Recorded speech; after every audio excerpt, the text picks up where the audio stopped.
way that it feels right.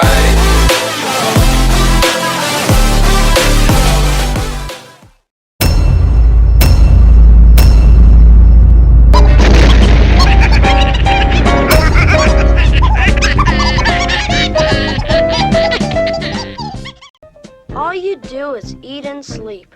I want you to get some education. Here's my library card.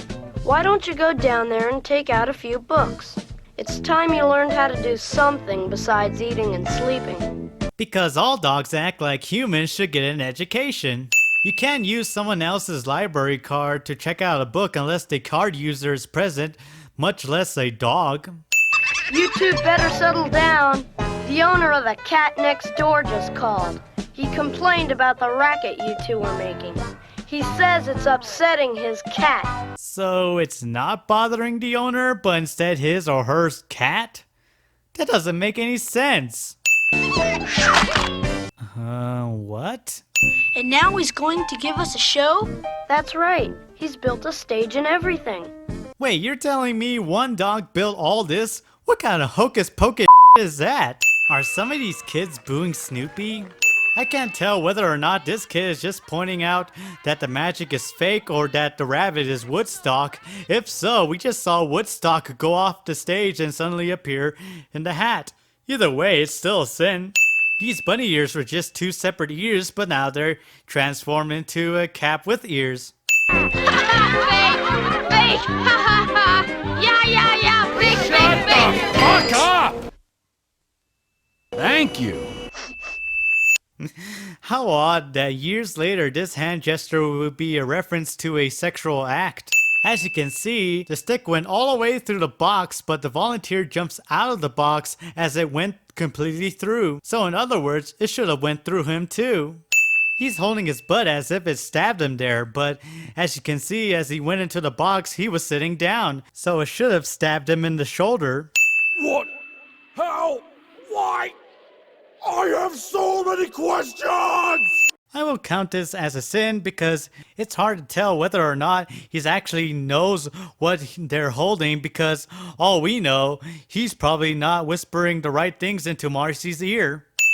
We need another volunteer to lend us a piece of clothing. Here, we'll give this to the magician. No! Of course, 2 cents for you, Lucy.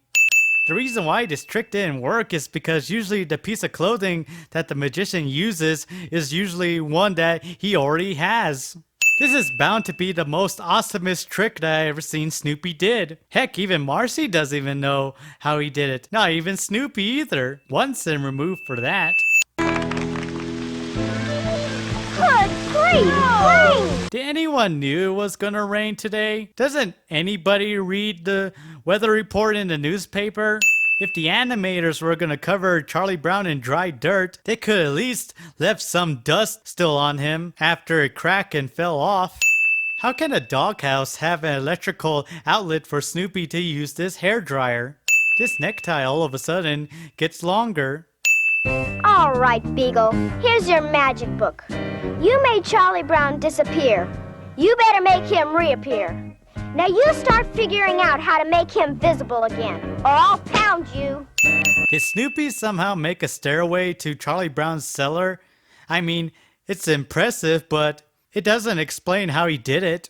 Snoopy should be wearing some type of eye protection and some gloves, because working with chemicals can be dangerous.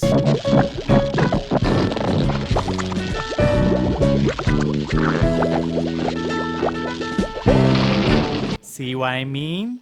Boy, what are the odds of Snoopy running into Charlie Brown at the right place at the right time? I mean, he would have just been wandering around aimlessly trying to find Charlie Brown for hours. Charlie Brown's teeth is more visible than his body.